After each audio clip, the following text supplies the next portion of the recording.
How to add Fotmob widget to lock screen. Hello everyone, this is Sabrina here to help you today. So without any further ado, let's get into the video.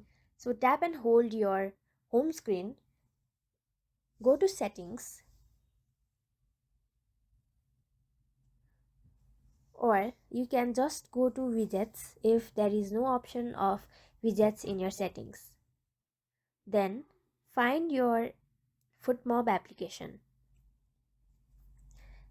Select the widget that you want to add, and just like this, simply add widget.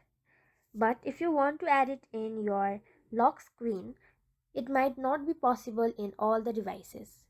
To make sure if or to find out if it is possible or not, go to settings, go to lock screen, then go to widgets. After that, if there is an option of adding a custom widget, you can easily add it using that option. But if not, you will only be able to add it in your home screen. So that's it.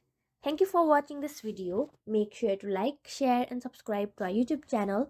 If you got any question, comment them down and I'll catch you in the next one.